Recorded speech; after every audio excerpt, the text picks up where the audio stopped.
Αν μπορούσαμε να παρομοιάσουμε με κάποιον άλλον το σημερινό μας καλεσμένο, σίγουρα θα μπορούσαμε να πούμε ότι έχουμε κοντά μας έναν εκφραστή του σημερινού πολυμήχανου Οδυσσέα.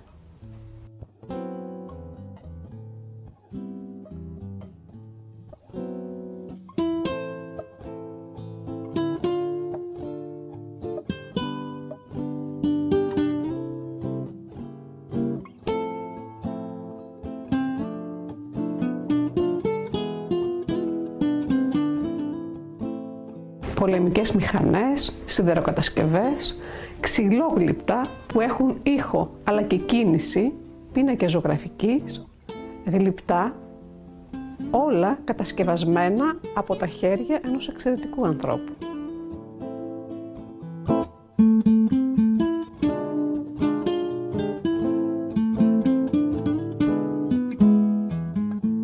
Δούριοι ύποι που κρύβουν μέσα τους ζωή, μεράκι, ταλέντο. Όλα κατασκευασμένα από τον κύριο Απόστολο Σιδηρόπουλο, ο οποίος γεννήθηκε στην Καβάλα από γονείς προσφύγων, μετακόμισε στη Θεσσαλονίκη και το επάγγελμά του ήταν οικοδόμος.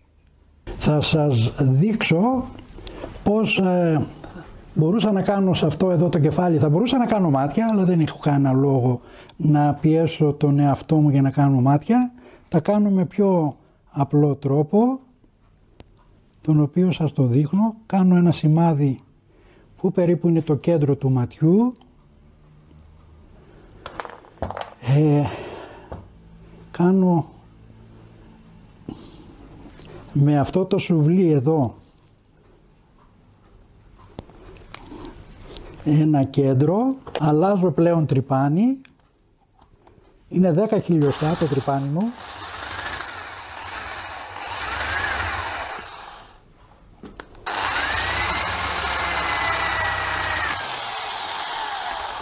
Πηγαίνω λίγο βαθιά.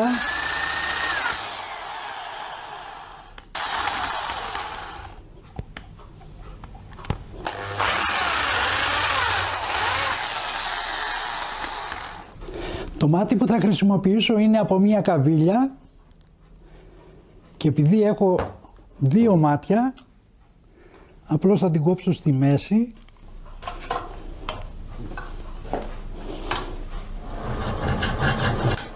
Προσπαθώ να το κάνω στρόγγυλο,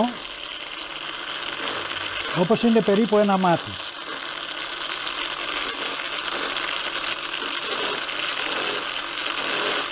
Το αν πρέπει να βάλω ή να μην βάλω κόλλα, η λεγόμενη ατλακόλ, είναι γνωστή αυτή η κόλλα.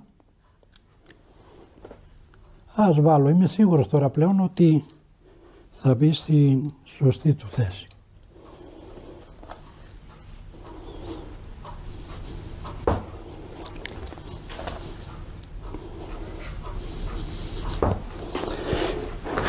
Τώρα έχω την δυνατότητα να το φέρω στην κανονική του.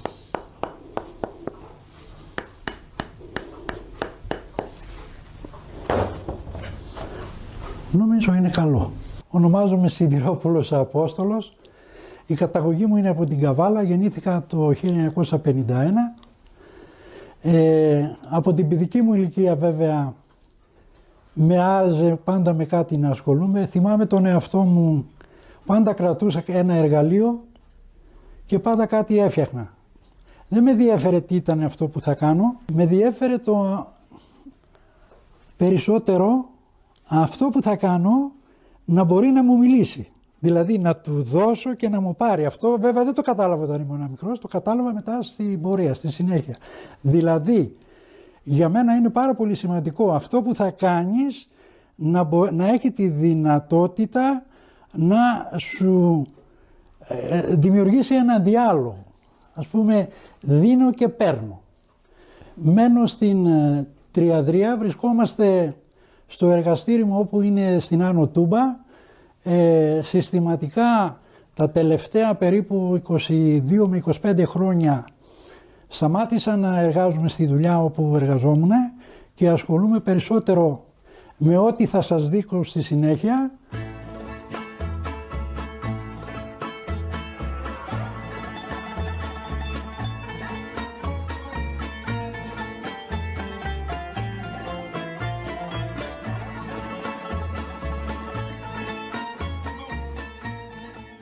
Κύριε Βαρέλογλου, βρισκόμαστε στο εργαστήριο του κυρίου Σιδηρόπουλου, ένα χώρο που πραγματικά όποιος μπαίνει θαμπώνεται, θα έλεγα, από την πληθώρα των αντικειμένων που έχουν περάσει από το χέρι του.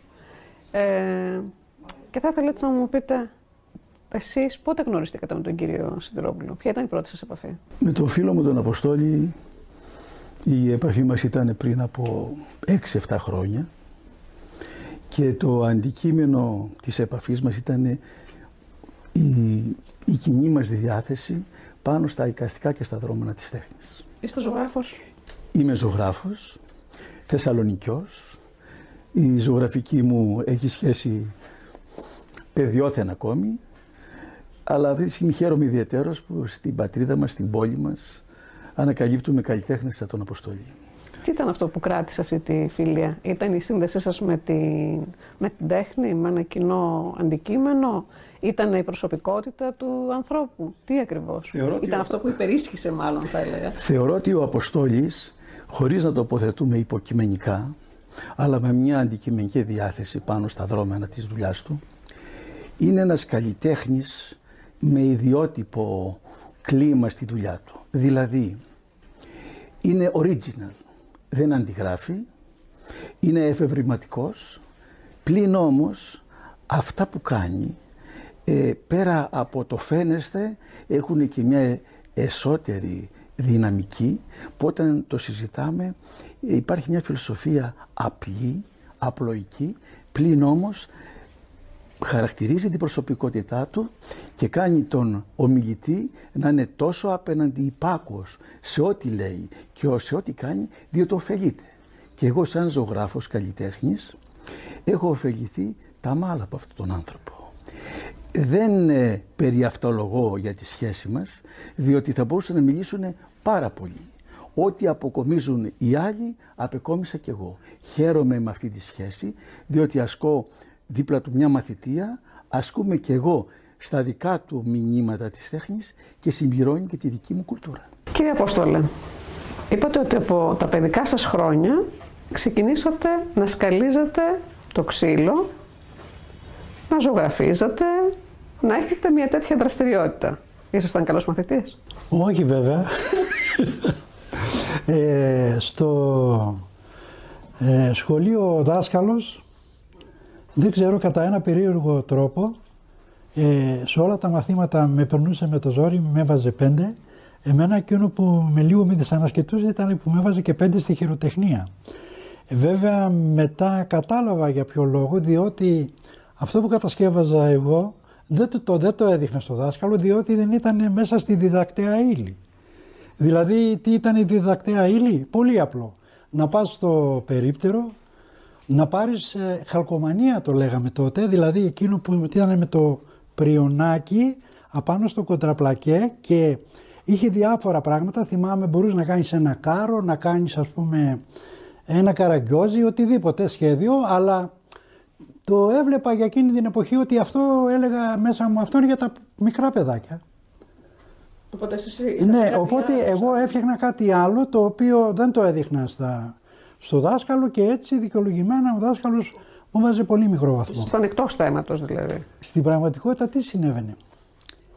Μάλλον ο τρόπος με τον οποίο ήθελε ο δάσκαλος εμένα να μου δείξει τη χειροτεχνία ήταν λαθασμένος. Εγώ δεν μπορώ να καταλάβω γιατί θα πρέπει να πάρω ας πούμε αυτό το έτοιμο, κάποιος μου έλεγε τη μασημένη τροφή και να μην προσπαθήσω εγώ να δημιουργήσω από μόνος μου κάτι. Ας πούμε, αυτή ήταν η διαφορά. Ναι, νομίζω ότι αυτή η διαφορά μάλλον υπάρχει και σήμερα. Δηλαδή έχουν βρει έναν τρόπο αυτοί να μας μαθαίνουν αυτά που τους συμφέρει και όχι αυτά που θέλει ο κάθε άνθρωπος μεμονωμένα. Οπότε δηλαδή επιλέξατε εσείς έναν τρόπο να δώσετε τη δική σας οπτική για τα πράγματα, δηλαδή, η οποία είναι αυτή, η συγκεκριμένη. Η συγκεκριμένη, αλλά διαπίστωσα όμως ότι αυτό ήταν και μία αντίδραση φυσιολογική. Θα έλεγα το απολολό πρόβατο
θεωρείτε ότι έχετε δώσει μηνύματα στον κόσμο, έχετε περάσει πράγματα τα οποία θέλετε εσείς μέσα από αυτό το ερώτημα το κάνω κάθε μέρα στον εαυτό μου. Αν αυτό που κάνω έχει σχέση με τους άλλους ανθρώπους, έχει σχέση με μένα. Σαφώς και έχει πρώτα σχέση με μένα. Δηλαδή προσπαθώ μέσα από αυτό που κάνω πρώτα να ανακαλύψω ποιος είμαι. Δηλαδή είναι σαν έναν που αγωνίζεται σε ένα αγώνισμα και έχει βάλει σε ένα σημείο το πύχη και ξαφνικά διαπιστώνει ότι αυτό το σημείο το έχει περάσει και συνέχεια προσπαθεί να το βάλει και πιο ψηλά. Όμως δεν είναι αυτό η πραγματικότητα είναι λίγο διαφορετική. Κάθε φορά αισθάνομαι ότι ο πύχης για μένα είναι πάρα πολύ χαμηλά. Δηλαδή ότι και το πρώτο σκαλάκι που δοκιμάζω να ανέβω δεν έχω τη δύναμη να το ανέβω. Θέλω να πω ότι ας πούμε αισθάνομαι ότι αν πούμε, κοίτα, κάνω μια παρομοίωση, έτσι. Ένα παιδάκι πάει στο σχολείο, πριν πάει στο σχολείο πάει στα νήπια. Εγώ θεωρώ τον εαυτό μου ότι δεν είμαι εισάξιος να πάω ούτε στα προνήπια. Άρα δηλαδή έχετε πολύ δρόμο μπροστά σας. Ναι, έτσι μπράβο. Αισθάνομαι ότι... Παράλληλα και πολλά πράγματα να δώσετε. Ναι, μακάρι να προλάβω να τα κάνω όλα αυτά που έχω στο μυαλό μου. Πολύ φοβάμαι ότι η ζωή μας είναι πάρα πολύ μικρή. Φέρνω λίγο στο μυαλό μου, έτσι μου έρχεται έτσι. Σε ένα ντοκιμαντέρ έβλεπα το Γκαζαντζάκι που έπιανε τους περαστικούς και τους έλεγε δώστε μου λίγο χρόνο από τον ελεύθερο χρόνο που διαθέτετε. Αισθάνομαι κάθε μέρα ότι ο χρόνος μου είναι πολύ λίγος. Γι' αυτό μπορεί να σας φανεί λίγο παράξενο. Για μένα δεν υπάρχει Κυριακή γιορτή καθημερινή. Εγώ νομίζω ότι αυτά τα πράγματα τα βγάλαν οι άνθρωποι για τους ανθρώπους. Για μένα υπάρχει μία γη που γυρίζει μόνο. Σαφώς υπάρχει Ανατολή και Δύση. Αλλά υπάρχει και μία γη που γυρίζει. Έλεγε κάποιος το εξής. Ένα διαστημόπλοιο παραδείγματος χάρη που τρέχει με μια αλφα ταχύτητα γύρω από τη γη μπορεί μέσα σε 24 ώρες να κάνει να δει 3 Ανατολές και 3 Δύσες. Εάν το ίδιο διαστημόπλοιο φύγει από τη γη, απλώς θα δει μια γη που γυρίζει. Νομίζω ότι είμαι αυτό το διαστημόπλοιο που βλέπει μια γη που γυρίζει.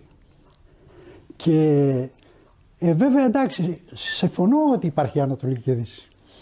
Δεν την απορρίπτω. Όλα αυτά εδώ μπορείτε να φανταστείτε, εάν τα λέγαμε πριν 200 χρόνια θα μας κρεμούσανε ανάποδα. Ρε παιδιά, ποια γη γυρίζει? Μόλις τους έλεγες ότι η γη γυρίζει, αυτούς για λόγους συμφερόντων σε κρεμούσανε ανάποδα. Αυτό ποιος το είπε? Ο Γαλιλαίος το είπε.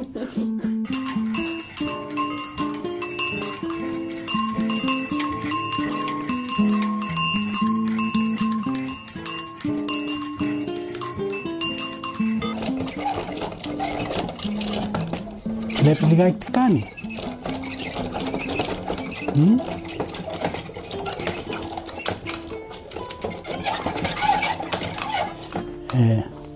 Είναι αυτό που προσπάθησα να σου πω. Δηλαδή,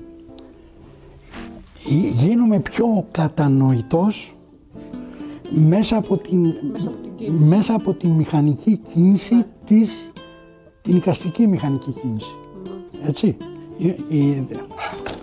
Νομίζω ότι αυτό το αποτέλεσμα έχω εδώ πέρα. Ενώ είμαστε δηλαδή στην εποχή της ρομποτικής, στην εποχή που τα παιδιά χτυπούν όλη τη μέρα τάμπλετς και κινητά και τέτοια, αυτός επιμένει να χτυπάει τα χέρια του και να παράγει τέχνη πολύ συνειδητά, πολύ ήρεμα, πολύ απλά, να την μοιράζεται με τους φίλους του και να χαίρεται. Αυτό είναι που με δένει με τον Απόστολο, η ματιά του και το χαμόγελό του που εκφράζουν αυτήν την ικανοποίηση ενός γνήσιου και αυθεντικού καλλιτέχνη. Ένας γνήσιος, αυθεντικός, λαϊκός τέχνης. Λαϊκότατος και πολύμορφος. Ναι.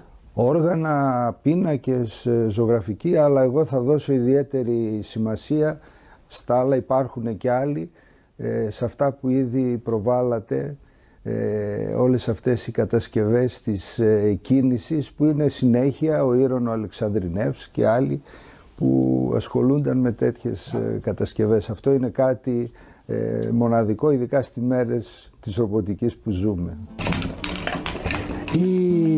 Η αρχική σκέψη ήταν να κάνω τη Λερναία Ύδρα. Στην πραγματικότητα μετά όμως, δηλαδή όχι μόνο απλώς τη Λερναία Ύδρα, ποιος ήταν αυτός που ήταν ο Ηρακλής, έτσι μπράβο. Λοιπόν, στην πραγματικότητα όμως δεν είναι η Λερναία Ύδρα, παρά είναι ο ίδιος μου ο εαυτός που προσπαθώ ή να το σκοτώσω ή να με σκοτώσει. Δηλαδή, εγώ ήθελα να κάνω τη Λερναία Ύδρα, αλλά το έργο μου έδωσε εμένα αυτή την... γι' αυτό λέω ότι του έδωσα και μου έδωσε. Έχετε ασχοληθεί με πάρα πολλά. Στην ουσία έχετε 4 διαφορετικές ενότητες έργων. Ναι. Αυτά ξεκινήσανε παράλληλα, ασχοληθήκατε σε διαφορετες περιόδους της ζωής σας με...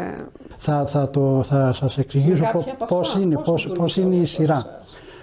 Εάν να πω λίγο στην παιδική μου ηλικία, σταματήσω λίγο εκεί, αυτό που θυμάμαι ήταν ότι πέρα από το ότι είναι λίγο εγωιστικό, αλλά θα το πω, ήμουν αρχηγός της γειτονιάς. Ήμουν αυτός που ήταν και ένας ακόμα παράλληλα μαζί με μένα, με αυτό πότε ήμασταν φίλοι και πότε εχθροί, δεν ξέρω γιατί συνέβαινε αυτό, δεν μπορούσα να το καταλάβω. Με το φίλο το Γιάννη, όπου ονειρευόμασταν μία άμαξα, δεν ξέρω αν ήταν πόσα άλογα θα ήτανε, αλλά η διαφορά μας ήταν ποιος θα έφτιαχνε κουμάντο την άμαξα. Και αυτός μου έλεγε, όχι, εγώ θα κάνω εσύ την άμαξα κουμάντο, και εγώ του έλεγα, γιατί δεν την κάνεις εσύ ρε, και μην την κάνω εγώ.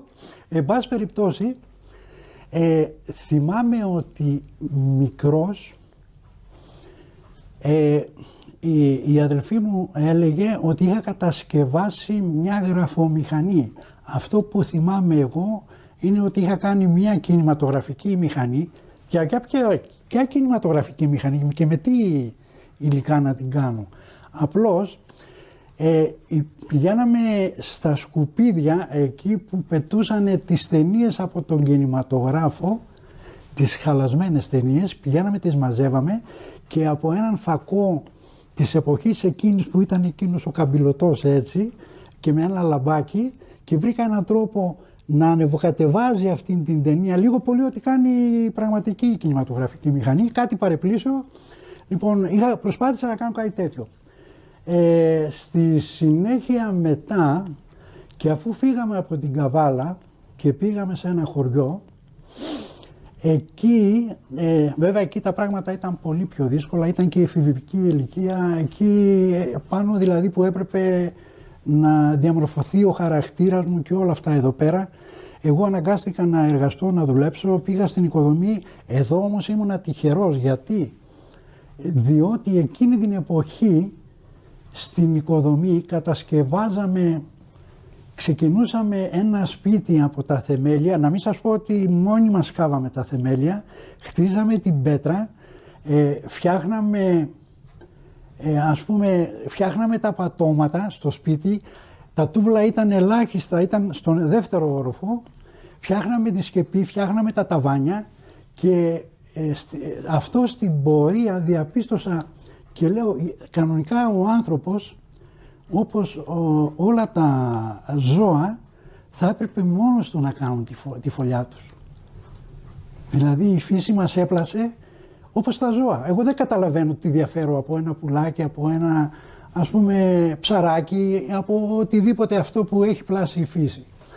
Και αυτό το έχω διαπιστώσει μετά στην πορεία δηλαδή, και αισθάνομαι τον εαυτό μου τυχερό που έμαθα σχεδόν όλα τα επαγγέλματα που που έχουν σχέση με τη λέξη οικοδομή, τη λέω σήμερα, το σπίτι ή τη φωλιά μου στην πραγματικότητα. Εάν μπορούσα να εξηγήσω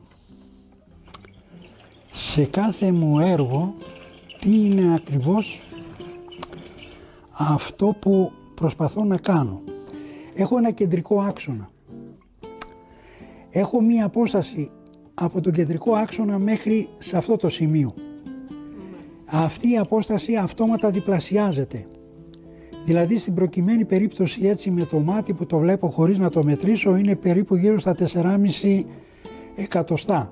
Και άλλα 4,5 μου κάνουν 9. Οπότε εδώ έχω μία διαδρομή από το κέντρο αυτού 9 πόντους. Αυτό στη συνέχεια μετά το μεταφέρω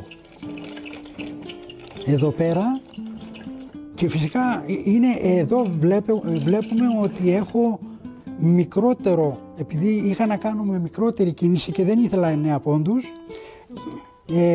έχω μικρότερο ας πούμε άξονα. Τώρα αυτά εδώ αν ονομάζονται υπομόχλια και πώς ονομάζονται εδώ είναι δυστυχώς, γι' αυτό κλαίω που δεν έμαθα γράμματα.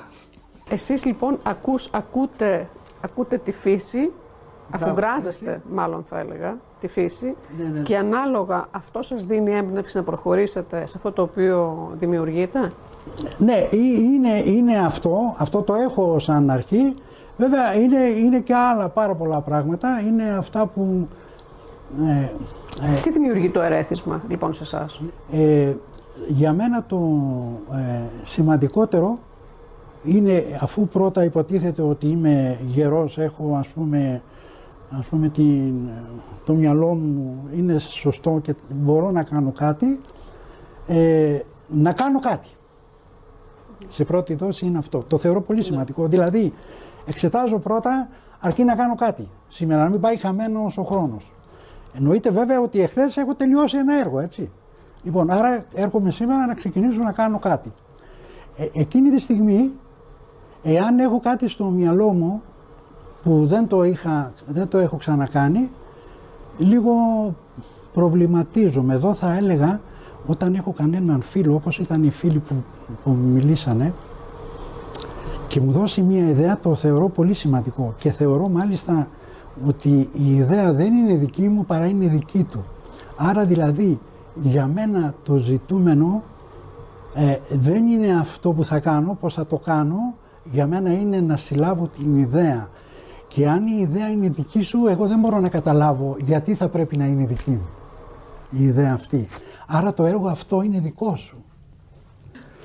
Είμαι δημιουργός. Κατά ένα μέρος, το μεγαλύτερο μέρος είναι... Είμαι εγώ. Ναι, είμαι δημιουργός. Εντάξει. Ο κύριος Σιδηρόπουλος είναι ένας αυτοδίδακτος καλλιτέχνης. Βλέπουμε ότι πειραματίζεται πάνω σε 4 διαφορετικά υλικά. Έχοντας και στα 4 μία δική του τελείως οπτική. Για μένα είναι πολύ εντυπωσιακό το αποτέλεσμα το οποίο βλέπω έτσι για πρώτη φορά. Και θα ήθελα να μου πείτε πώς καταφέρνει, πώς με το δικό σας σκεπτικό, πώς καταφέρνει ένας καλλιτέχνης να μην επιλέγοντας ένα υλικό, να αποτυπώνει διαφορετικά πράγματα δουλεύοντας πάνω σε διαφορετικά υλικά, έχοντας να δώσει στο κάθε ένα από αυτό εντελώς διαφορετική θέση και άποψη. Αυτό είναι το απροσδόκητο της τέχνης του φίλου μας Αποστόλη. Είναι πολυπράγμων, είναι εφευρηματικός και την τέχνη τη διαχειρίζεται όχι μόνον σε ό,τι φαίνεται ή σε τι πράττει, αλλά ως λιθοξός, ως ξυλουργός ξυλογλύπτης, ως μεταλλουργός, αλλά και ως ζωγράφος, διαχειρίζεται την δυναμική αυτή ενέργεια που έχει μέσα με μια πολυτάλαντο διάθεση που σε εκπλήσει. Δυστυχώς ή ευτυχώς, εγώ ως ζωγράφος έχω μόνο ένα τομέα να επιδείξω. Ο αγαπητός μας Αποστόλης έχει ξεπεράσει το μέτρο του εφικτού και μας κάνει όλους όχι να θαυμάζουμε και να εντυπωσιαζόμαστε, αλλά να λέμε να, μια ευκαιρία, μια συνιστόσα, μια διαδρομή που μπορεί να φτάσει στο ζητούμενο της τέχνης. Είναι ένας αξιόλογος καλλιτέχνης.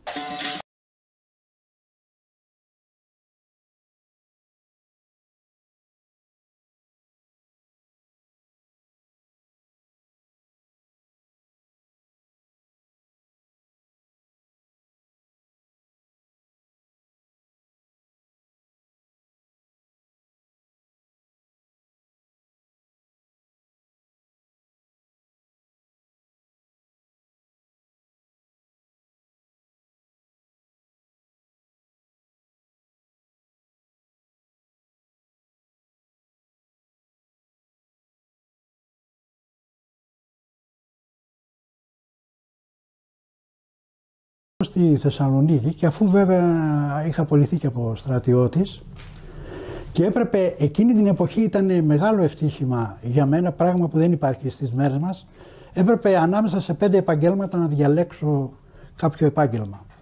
Επειδή υπήρχε η φτώχεια, αναγκάστηκα και πήγα και δούλεψα στην οικοδομή, μια και την Κούτσο ήξερα, δηλαδή όταν ήρθα εδώ, βέβαια εδώ υπήρχαν ειδικότητες. Υπήρχε ο Σουβατζής, υπήρχε ο Πετράς, υπήρχε ο Μαρμαράς, υπήρχε όλα αυτά τα επαγγέλματα που ξέρουμε, τα γνωστά, έτσι. Βέβαια όλοι μαζί αυτοί εντός παρεθέσεως ήταν οικοδόμοι, ήταν αυτοί που κάνανε, εγώ θα έλεγα τώρα εδώ τι είναι αυτό που κάνανε, δεν ξέρω ρε παιδιά, την Τσιμεντούπολη, αυτό κάναμε δυστυχώς. Λοιπόν, όταν κατέβηκα εδώ πέρα, είπα, από εκεί που σταμάτησα, πήγα στην οικοδομή διότι είχε λίγο περισσότερα χρήματα, ας πούμε, και αφού το οικονομικό προηγείτο αναγκάστηκα να γίνω κι εγώ οικοδόμος. Όταν στα 23, αν θυμάμαι, ή στα 25 μου χρόνια, ήρθε ο εργολάβος και μου λέει, ξέρεις Απόστολε, έχω υποχρέωση, λέει, στον οικοπεδούχο να του κάνω ένα τζάκι. Θα το κάνεις εσύ. Συνέβη το εξής. Εκείνη την ώρα, όταν μου είπε αυτό, ήταν σαν ένα σπίρτο, μου άναψε μία φλόγα μέσα μου. Από εκείνη τη στιγμή μέχρι και τα 45 μου χρόνια ασχολήθηκα με το τζάκι. Για μένα το τζάκι βέβαια δεν είναι τέχνη, έτσι, να εξηγήσουμε τι ακριβώς είναι, όμως μέσα από αυτό το επάγγελμα, να το πω επάγγελμα, εξελίχθηκα σε κάποια πράγματα που μου λείπανε, δηλαδή όπως ήταν η πέτρα, γι' αυτό είπα και πιο μπροστά τη λέξη λιθοξός, δηλαδή αν με ρωτούσες εκείνη την εποχή τι επαγγέλλεσαι εσύ σαν οικοδόμος, θα σου έλεγα είμαι λιθοξός. Αυτό για μένα ήταν πάρα πολύ σημαντικό. Μπορούσα να εκτιμήσω την πέτρα, είχα φτάσει στο σημείο, αν μου φαίνεις μία φούφτα χαλίκι από τη θάλασσα, θα σου έλεγα από ποιο μέρος είναι το κάθε χαλίκι.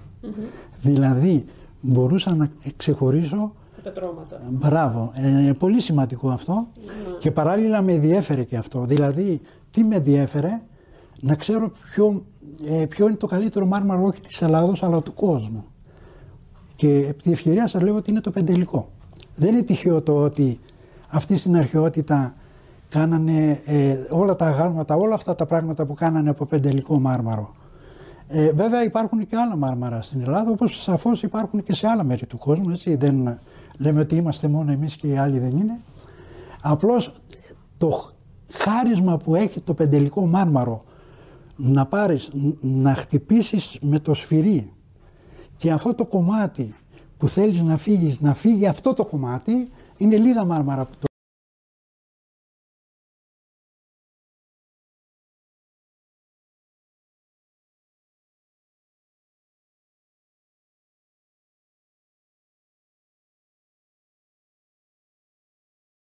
Λαμβάνουμε αυτά τα οποία λέτε τον κύριο Σιδηρόπουλο για την απλότητα της τέχνης του, για τη διείσδυση που έχει στην τέχνη με τον απλό αυτό τρόπο. Αυτό και ξέρετε, τώρα δεν είμαστε στην Μινά Βίστα, λέγεται ο δρόμος. Ο Απόστολος με διαδικασία, θα χρησιμοποιήσω μουσικό όρο πρίμα βίστα, με το που του δίνεις δηλαδή μία παρτιτούρα, που γι' αυτόν είναι μία ιδέα, το διαπιστώσατε κιόλας, την υλοποιεί σε χρόνο 0 και την παρουσιάζει και σε αφήνει άφωνο μέσα από αυτήν την ζωντάνια και από αυτήν την ερμηνεία και από αυτήν την μετάφραση και την υλοποίηση της ιδέας. Έχει τύχει δηλαδή φορές εσάς να πείτε κάτι και να το δείτε μετά σαν αποτύπωση? Όχι, εγώ δεν του είπα κάτι. Εγώ τον ζω, όπως σας είπα, σαν καλλιτέχνη και σας εξέφρασα λίγο πολύ και ένα καημό μου, γιατί όταν με ρωτούνε τι έκανες στη ζωή σου, μου αρέσει να λέω προσπάθησα να είμαι καθηγητής. Οι μαθητές μας είναι αυτοί που θα μας αξιολογούν και θα μας δώσουν τον τίτλο του καθηγητή. Λυπάμαι, θα έπρεπε αυτός ο χώρος να είναι ένα εργαστήριο για παιδιά που να μάθουν να χειρίζονται τα χέρια τους, να δουλεύει το μυαλό τους με έναν διαφορετικό τρόπο από τον σύγχρονο που τα έχει κατακλείσει, και αναφέρομαι στην καινούργια τεχνολογία. Πάμε σε κάτι άλλο το οποίο δυστυχώς μας πονάει στην Ελλάδα, στο ότι δεν υπάρχει πολιτεία. Η μέριμνα της πολιτείας, ώστε να βοηθήσει αυτούς τους ανθρώπους οι οποίοι έχουν να δώσουν και παράλληλα να μεταφέρουν και γνώση και θα έλεγα μαθήματα, στάσεις ζωής, γιατί και αυτό είναι ένα σημαντικό κομμάτι σήμερα το οποίο... Αισθάνομαι πολύ υπεύθυνος για το τι δεν κάναμε σαν καθηγητές και σαν σχολείο. Έχουμε τεράστιες ευθύνες. Ποιο είναι το κοινό που έχουνε? Δεν χρειάζεται να εξηγήσω τι ακριβώς κάνει το ένα με το άλλο. Αυτός αποφεύγει τα δύο τσικούρια. Εδώ έχουμε δύο πουλιά, έτσι, που χτυπάνε κάποιον. Θα μπορούσα να πω ότι, ας πούμε, τα πουλιά είμαι εγώ και αυτός είναι ο εαυτός μου. Λέω παράδειγμα, ας πούμε, έτσι. Λοιπόν, όμως το κοινό που έχουν τα δύο έργα είναι το εξής. Δείτε λίγο εδώ τι γίνεται. Τι θυμίζει αυτό? Θυμίζει μία ζυγαριά την ώρα που ανεβοκατεβαίνουν τα δύο πουλιά. Εάν δούμε και εδώ πέρα, το ίδιο συμβαίνει και εδώ. Αν καθίσουμε να αναλύσουμε τη λέξη ζυγαριά, θα έλεγα ότι είναι η χρυσή τομή, βέβαια ανάμεσα στο εμπόριο και όχι μόνο, έτσι, αλλά συνήθως προσπαθώ σε κάθε μου, σε όποια μπορώ, προσπαθώ να χρησιμοποιήσω αυτό το πράγμα, με βοηθάει όσον αφορά το τεχνικό μέρος, δηλαδή επειδή έχω δύο μοχλούς, έχω δύο βάρη, μια φορά το ένα ανεβαίνει και μία το άλλο κατεβαίνει, κάποια στιγμή προσπαθώ αυτά τα δύο βάρη να έχουν ακριβώς, ναι, την ίδια τέτοια, για να πετύχω αυτή τη λέξη που λέγεται ζυγαριά. Τα μουσικά όργανα πώς ήρθανε στην δική σας πραγματικότητα? Γιατί βλέπω ότι σας απασχόλησαν αρκετά και έχετε κάνει και διάφορα έργα τα οποία συμπεριλαμβάνουν περίεργες, θα έλεγα, για τη δική μου οπτική ενός ανθρώπου που δεν έχει καμία σχέση με αυτό το πράγμα, μια περίεργη σύνδεση. Είναι ακριβώς έτσι όπως το λέτε, δηλαδή ενώ ξεκίνησα να κάνω μπουζουκάκι, μπαγλαμαδάκι, γενικότερα να μάθω την τεχνική κατάρτιση που χρειάζεται κάποιος για να κάνει μουσικό όργανο, που, για να λέμε και την πάσα αλήθεια, το μουσικό όργανο, λέω εγώ πολλές φορές και σε μερικούς έτσι φίλους που έρχονται, ότι απλώς είναι μια μαραγκοδουλειά που έχει μια μικρή, πρέπει να γνωρίσει κάποια μυστικά για να μπορείς να ολοκληρώσεις, ας πούμε, ένα μουσικό όργανο. Για να μην μπω μάλιστα, ενώ φαίνεται ένα πολύ λεπτεπίλεπτο πράγμα με κάτι ξυλάκια, θα έλεγα ότι χρειάζονται και εργαλεία βαριάς βιομηχανίας, διότι τα ξύλα που χρησιμοποιούν γενικότερα όσοι κατασκευάζουν μουσικά όργανα, είναι χοντρά ξύλα, ψάχνουν να βρουν όσο το δυνατόν παλαιότερα ξύλα, που σημαίνει είναι και σκληρότερα τα ξύλα, άρα δηλαδή έχει μεγάλη σημασία, δηλαδή, μια και με ρωτάτε για την κατασκευή μουσικών οργάνων, να σας πω και αυτές τις μικρές λεπτομέρειες, πιθανόν να ενδιαφέρουν και κάποιους. Στην πορεία μετά, επειδή πάλι δεν με βγήκε ούτε μουσικό όργανο, εκράτησα μόνο την τεχνική που χρειάζεται για την κατασκευή μουσικού οργάνου, γι' αυτό και άρχισα να κατασκευάζω κάποιες άρπες. Επίσης ένα πράγμα που το τηρούσα και στα τζάκια μου, όταν έφτιαχνα με τις επενδύσεις, το decor του τζακιού, έτσι να το πω όπως το λέγανε αυτοί, και μ' άρεσε πως το λέγανε, ναι, οι διακοσμητές, οι αρχιτέκτονες, οι πολιτικοί μηχανικοί. Προσπαθούσα ποτέ να μην αντιγράφω ούτε τον εαυτό μου. Πάντα προσπαθούσα να κάνω ένα διαφορετικό τζάκι. Κάτι παροπλήσιο το είχα πετύχει και με τα μουσικά όργανα.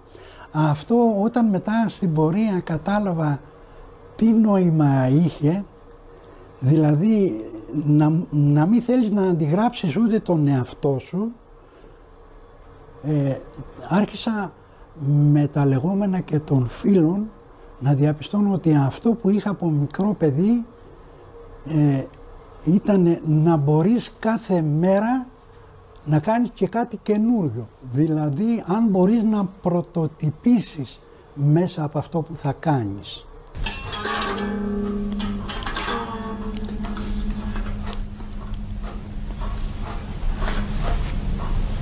Εντάξει. Κολοκύθα είναι αυτό νομίζω. Ναι. Έτσι δεν είναι? Έτσι με. Τι ακριβώς είναι αυτό? Να μιλήσω για αυτό το όργανο.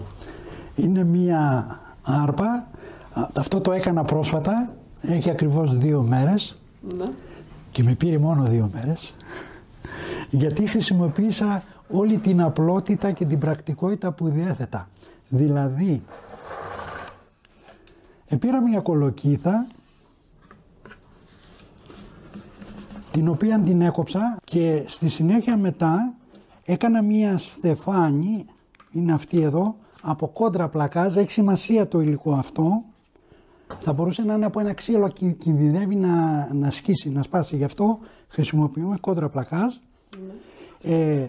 Το προσάρμοσα επάνω σε όλο αυτό το, ας πούμε, το κέλεφος, κολοκύθα. Είναι το ηχείο του. Ναι, είναι το ηχείο του. Και από εδώ και πέρα έκανα και αυτήν την τρύπα όπου θα πρέπει να βγαίνει ο ήχος. Έκανα και λίγο φιγούρα. Είναι η υπογραφή μου αυτή η φιγούρα. Ναι. Σε όλα τα όργανα προσπαθώ να το τηρήσω. Δεν υπογράφω το όργανό μου. Είναι αυτό το πράγμα. Είδατε κάτι παρόμοιο κάπου αποδεχομένο, γιατί μου θυμίζει... Ναι, έτσι μπράβο, ναι. Άρα δηλαδή αντέγραψα ότι λίγο πολύ αντιγράφανε και αυτοί. Δηλαδή τι κάναμε, παίρναμε ένα κέλεφος από μία χελώνα, εγώ πήρα από μία κολοκύθα. Το σχήμα είναι πάρα πολύ απλό και πρακτικό σε σχέση με τις άλλες άρπες που έχω κάνει. Εάν αυτό, επειδή θα το διαλύσουμε σε λίγο, θα δείτε ότι εδώ ούτε καν είναι κολλημένο, δηλαδή απλώς είναι στερεωμένο το κάθε, αυτή εδώ η βάση του, αυτά τα δύο τα κεντρικά του, να το πω έτσι. Λοιπόν, είναι τρυπημένο και έχει μπει αυτό εδώ πάνω, το οποίο, έλατε, εγώ το έχω σχεμένα, το έχω σχηματίσω σαν ένα τόξο, έτσι, δεν θα μπορούσε να έχει ένα οποιοδήποτε σχήμα, και προσπάθησα να τηρήσω σε όλο το έργο όσο το δυνατόν λιγότερα υλικά και πιο απλά. Δηλαδή με μία βίδα από κάτω να στηρίζεται η βάση του. Η βάση δεν είναι τυχαία, γιατί με αυτά εδώ τα δύο που έχω στηρίζει και αυτό το πράγμα. Και έχω αυτό το αποτέλεσμα εδώ.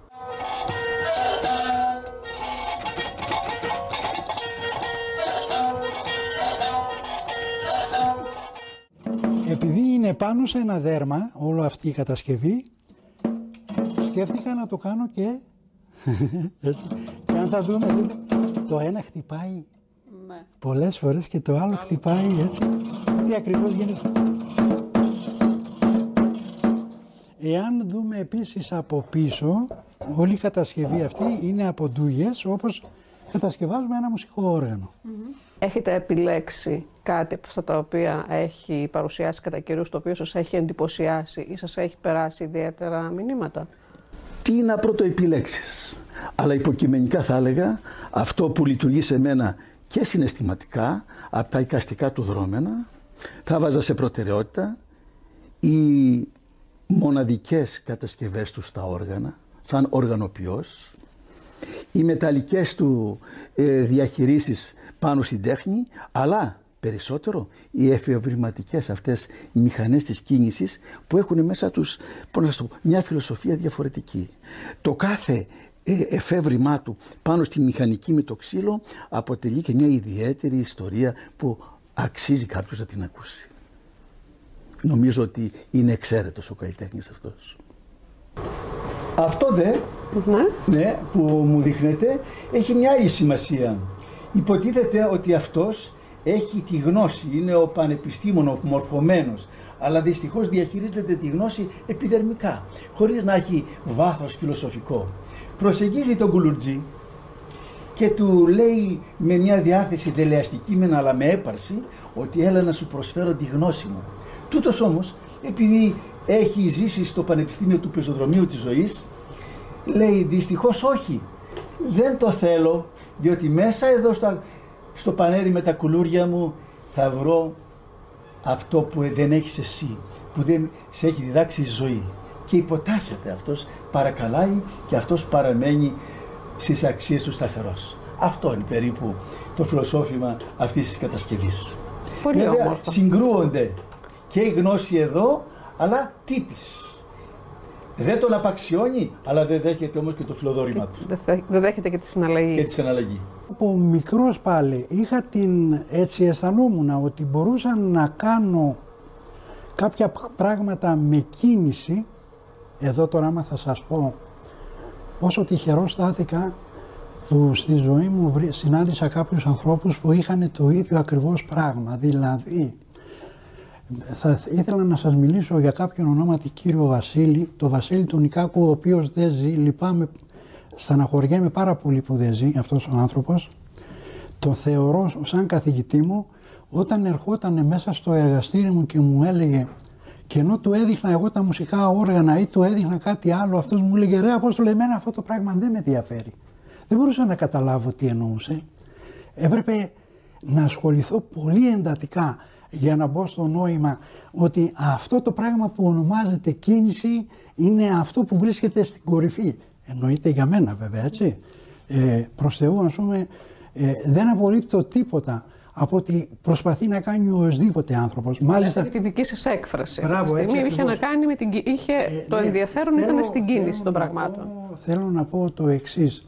Δηλαδή, έχω κάτι μέσα εδώ πέρα και αυτό το πράγμα θέλω να το εξωτερικεύσω. Αφού δεν έχω μάθει γράμματα και δεν μπορώ να το γράψω αυτό το πράγμα, σαφώς μπορώ να κάνω ένα γλυπτό, αλλά δεν μπορώ να εκφραστώ 100% μέσα από ένα γλυπτό.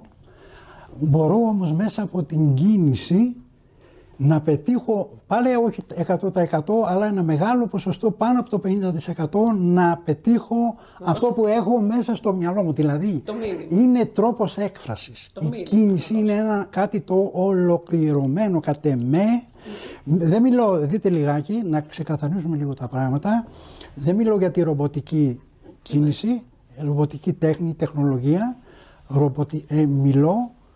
Μιλώ ας πούμε για την εικαστική κίνηση. Δηλαδή αυτό το πράγμα που έχει σκεφτεί ο άνθρωπος, πιστεύω από την αρχαιότητα, να μπορεί αυτό που βρίσκω, που υπάρχει εδώ μέσα, να το μεταφέρω έστω πρώτα στον εαυτό μου και φυσικά όποιος μπορεί να το καταλάβει άλλος. Τώρα εδώ ρε παιδιά τι να κάνουμε, εγώ αυτό που ήταν να πω το είπα να μου. Εάν εσείς δεν το καταλαβαίνετε, δεν φταίω εγώ, ας πούμε, έτσι. Ό,τι καταλάβατε, ας πούμε. Λυπάμαι πολύ. Και όσοι δεν καταλάβαν. Μπορώ να πω όμως, μεγάλη μερίδα ανθρώπων αντιλαμβάνονται τι θέλω να κάνω και μάλιστα, εντάξει, με αρέσουν και τα συγχαρητήρια ή τα σχόλιά τους. Εμένα πιο πολύ με αρέσει ο άνθρωπος που συνομιλώ, το λιγότερο είναι να με καταλάβει, αν μπορεί να μου δώσει και μία ιδέα.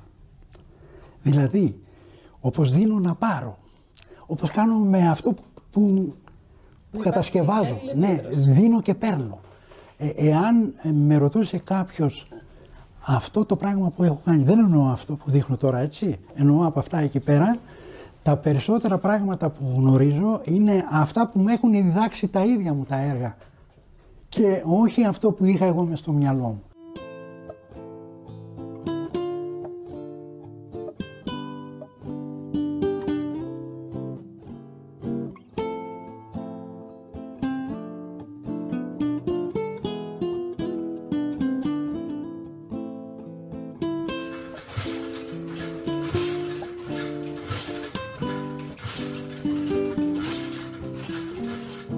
Τι έχετε να πείτε στον κόσμο για αυτόν τον άνθρωπο τον οποίο γνωρίσατε, τον άνθρωπο πάνω απ' όλα και τον καλλιτέχνη μετέπειτα? Είναι για μένα ένα φωτεινό παράδειγμα. Ζούμε τις μέρες της βαβούρας, της σφαιροποίησης του ενδιαφέροντος, της καφετέριας και της τηλεόρασης και της ιαχής. Το πρόσωπο του Απόστολου δεν λάμπει γιατί θα δει μία φάση ή ένα γκολ κτλ. Το πρόσωπο του Απόστολου λάμπει όταν ακούσει μία ιδέα και θα χαρεί όταν υλοποιήσει αυτήν την ιδέα. Αυτό δημιουργεί μία ελεύθερη σκέψη που μας λείπει πάρα πολύ στις μέρες μας. Και γι' αυτό τον ευχαριστώ. Τι εύχεστε για τη συνέχεια του, για αυτά τα οποία οραματίζεται ο ίδιος? Εύχομαι η πατρίδα μας να δώσει ιδιαίτερη έμφαση στο να συνδέσει τους ανθρώπους αυτούς με τα παιδιά. Τα παιδιά είναι το παν. Να τα δώσει ευκαιρίες, να δημιουργήσει εργαστήρια όπου θα γίνονται, αν θέλετε, σεμινάρια, θα μαζεύονται καλλιτέχνες του είδους, είτε είναι γλύπτες είτε είναι μουσική, γιατί στις μέρες μας τώρα να πάμε σε ένα άλλο χώρο, αν βάλω έναν μαθητή να ακούσει ένα βιολί ή ένα κλαρίνο ή μια κιθάρα, δεν νομίζω αν γνωρίζει τι όργανο ακούει. Σιγά σιγά δεν θα ξέρει να ξεχωρίζει τι είναι και ξύλο, τι είναι μέταλλο, τι είναι... Είμαι πολύ άγριος, τα λέω έτσι πολύ αυτά, αλλά πρέπει να προσέξουμε πάρα πολύ. Τα παιδιά για μένα είναι το παν. Πρέπει να συνδέσουμε αυτούς τους ανθρώπους, την νοοτροπία αυτών των ανθρώπων με τα παιδιά. Γιατί υπάρχει το νομίσματο μέσα στην καρδία? Εδώ ήθελα να... Στην πραγματικότητα είμαι εγώ. Δεν το συζητάμε. Αν πω να το γενικεύσω, είναι, θα έλεγα, ο σημερινός ο άνθρωπος. Αυτοί έχουν βρει έναν τρόπο και μας κάνανε να αιωρούμαστε αντί να περπατούμε, όπως να μιλάμε αλλά να μην μας ακούει κανείς. Και αυτό το κυριότερο στοιχείο που έχουμε είναι η καρδιά μας να χτυπάει για το χρήμα. Εγώ δεν ήθελα να κάνω ένα ρομπότ, ήθελα να μεταφέρω αυτά που έχω δει στον εαυτό μου. Στην πραγματικότητα είμαι αυτός. Κατάλαβα ότι τουλάχιστον η ζωγραφική ή η γλυπτική, για να πεις ότι είσαι ολοκληρωμένος, δεν φτάνει μια ζωή. Να ασχοληθείς μόνο με αυτό το αντικείμενο. Άρα δηλαδή εγώ γι' αυτό δεν θεώρησα ποτέ τον εαυτό μου ούτε ζωγράφο, ούτε γλύπτη, ούτε κατασκευαστή μουσικών οργάνων. Εάν ήταν κάτι που με εκφράζει, ας πούμε, γι' αυτό βλέπετε ότι δεν με ενδιαφέρει αν αυτό το πράγμα έχει φιγούρα φινέτσα που κάνω, με ενδιαφέρει να έχω αυτό το αποτέλεσμα το επιθυμητό που ζητώ. Δηλαδή, έχω αυτό που έχουμε στο μυαλό μου, να το αποδώσω σε αυτό και αυτό συνέχεια να μου το μεταφέρει σε μένα. Και παράλληλα μαζί σε μένα να το μεταφέρει σε όποιον το αντιλαμβάνεται. Αυτό που είπα και πιο μπροστά. Ναι. Άρα έχετε ξεχωρίσει κάποια υλικά τα οποία ήταν πιο εύκολο να αποδώσετε αυτό το οποίο λέτε? Ναι, επειδή παράλληλα με το ξύλο έχω δουλέψει και το σίδερο, θα έλεγα σχεδόν, αν μου λέγατε ποιο από όλα αυτά τα υλικά είναι πιο δύσκολο στην κατασκευή του, θα σας έλεγα όποιο είναι πιο ζωντανό. Και πιο ζωντανό είναι το ξύλο. Πιο ζωντανός οργανισμός είναι το ξύλο. Μου έλεγε ένας φίλος μαρμαράς που με έμαθε το μάρμαρο, να ξέρεις, Απόστολε, το μάρμαρο είναι ζωντανός οργανισμός. Εγώ απορούσα και του έλεγα, τι είναι αυτά που λες? Ναι, μου έλεγε, κοίταξε, το χτυπάς εδώ και σπάνει αλλού. Και έτσι συνέβαινε αυτό. Το σίδερο απλώς ήταν λίγο πιο επικίνδυνο, γι' αυτό και το έχω σταματήσει, γιατί θα έπρεπε να δουλέψω ηλεκτροκόλληση, μου έκαιγε το πρόσωπο, μου έκαιγε τα μάτια, πειραχτήκανε λίγο τα μάτια μου, το έχω σταματήσει, προσπαθώ να το αποφεύγω, Αυτό βέβαια δεν σημαίνει ότι αν χρειαστεί να κολλήσω κάνα σίδηρο πάλι μπορεί να το κολλήσω. Έτσι. Για μένα το υλικό που χρησιμοποιεί κάποιος θα έλεγα είναι το τελευταίο πράγμα. Δηλαδή, εάν θα σας πω, έτυχε να κάνω ένα κεφάλι με φελιζόλ και με πήρε τον ίδιο χρόνο που με πήρε ένα κεφάλι με μάρμαρο. Δηλαδή, αν θέλω να κάνω ένα κεφαλάκι σαν αυτό εδώ πέρα το ξύλινο, παράδειγμα λέω εγώ, 5 ώρες ή μία μέρα θέλω και με το φελιζόλ, όσο και αν φαίνεται απίστευτο. Γιατί το κάθε υλικό έχει μια ξεχωριστή δυσκολία ή αντίθετα έχει μια ξεχωριστή ευκολία, ας πούμε, για να το δουλέψει.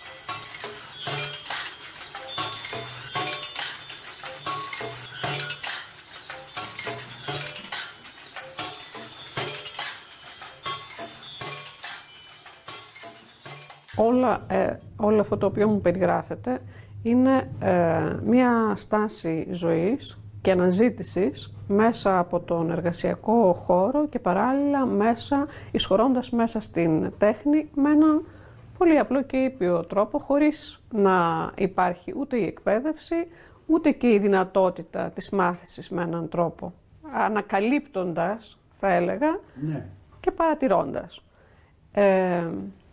Αυτό σας βοήθησε σαν άνθρωπο, σας πήγε παρακάτω γενικότερα? Ναι, να σας πω λιγάκι, άκουσα μια μέρα έναν κατασκευαστή μουσικών οργάνων και έλεγε το εξής. Θα πάω, λέει, το βράδυ στο σπίτι μου να μελετήσω. Τι μελετάτε, του λέει, κύριε? Δυστυχώς, λέει, δεν υπάρχουν βιβλία για να μελετήσω, λέει, για την κατασκευή μουσικών οργάνων. Μελετώ, λέει, τον εαυτό μου. Κάτι παρόμοιο θα έλεγα και εγώ για μένα, ότι προσπαθώ να μελετήσω τον εαυτό μου. Σαφώς, εάν υπήρχε ένας διαφορετικός τρόπος εκπαίδευσης, δεν θα τον απέρριπτα. Δηλαδή, όπως δεν έχω απορρίψει ότι μου έχει διδάξει ο οποιοσδήποτε φίλος που γνώρισα στην πορεία της ζωής μου, ας πούμε, τον οποίο μάλιστα έχω μία τέτοια, έτσι, αισθάνομαι μία τύχη, μία χαρά που έχω γνωρίσει αυτόν τον άνθρωπο και λέω, δείτε λιγάκι, εάν δεν τον είχα γνωρίσει αυτόν τον άνθρωπο, δεν μπορούσα να κάνω αυτό. Γιατί μου έδειξε κάτι που εγώ δεν το είχα σκεφτεί. Άρα ο τρόπος που διδάσκεται κάτι σαφώς μετράει, αλλά μετράει και λίγο πόσο μπορείς να ανακαλύψεις και λίγο εσύ τον εαυτό σου. Τι θα θέλατε για όλα αυτά τα οποία έχετε κάνει? Πώς θεωρείτε ότι εσείς θα μπορούσατε να διαχειριστείτε αυτό το υλικό, το οποίο υπάρχει εδώ σήμερα και είναι σαφώς πάρα πολύ? Πώς το είχατε στο μυαλό σας? Πώς θα θέλατε ο κόσμος να εξελιχθεί, να έρθει σε επαφή ο κόσμος με αυτό, να δει αυτό το οποίο κάνετε? Αυτό με ενδιαφέρει πάρα πολύ. Τώρα βέβαια δεν ξέρω, το ότι ζούμε στην Ελλάδα έχει λίγο σημασία. Δεν ήθελα να σταματήσω λιγάκι. Εγώ αισθάνομαι τυχερός που είμαι Έλληνας, αισθάνομαι τυχερός που βρίσκομαι σε αυτόν τον χώρο και κατάφερα να κάνω αυτά που έκανα. Εάν ήμουνα, δεν ξέρω, σε κάποιο άλλο κράτος, αν μπορεί να μην μπορούσα να τα κάνω αυτά.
κάποιοι σαν και εμένα βρήκαν έναν τρόπο να φύγουμε από το κοπάδι. Δηλαδή, είναι το κοπάδι με τα πρόβατα και κάποια από αυτά τα πρόβατα θέλουν να φύγουν. Βέβαια μπορεί να τα έχει φάει ο λύκος. Εντάξει, τι να κάνουμε. Θεωρώ τον εαυτό μου ότι τον έχει φάει ο λύκος. Σας φαίνεται απίστευτο. Κατά βάθος, αυτό που θα ήθελα πριν πεθάνω, να τα δω όλα αυτά τα πράγματα σε έναν χώρο. Δεν ξέρω ποιος θα ήταν αυτός, θα ήταν κάποιος κρατικός φορέας, κάποιος ιδιωτικός φορέας. Η κόρη μου λέει, μπαμπά, ήθελα να αποκτήσω χρήματα για να σε κάνω έναν χώρο να βάλεις μέσα τα πράγματά σου. Και ήθελα να μην είναι τα πράγματα όπως βρίσκονται τώρα, παρά να μπουν όντως ενότητες. Και ήθελα να πω και αυτό κάτι. Μιλούσε κάποιος για τον μηχανισμό των αντικειθήρων. Είπε το εξής. Μπορεί να βρέθηκε σε ένα ναυάγιο, αλλά σε καμία περίπτωση δεν ήταν ναυτικό εργαλείο. Απλούστατα είχε σχέση με την τεχνολογία και την επιστήμη και εκείνης της εποχής. Το σημαντικότερο όμως που είχε ήταν ο εκπαιδευτικός χαρακτήρας που έβγαζε προς γενικότερα στους ανθρώπους. Θεωρώ και πιστεύω ότι ένα μικρό μέρος, ένα μικρό λιθαράκι προσπάθησα να κάνω μέσα από αυτά που κάνω. Δηλαδή, όχι να πουλήσω πνεύμα σε κανέναν, δεν υποτιμώ κανέναν άνθρωπο, απλώς αυτή τη λέξη που λέγεται εκπαιδευτικός χαρακτήρας. Πιστεύω δηλαδή ότι μέσα από κάθε αντικείμενο που έχω κατασκευάσει κάτι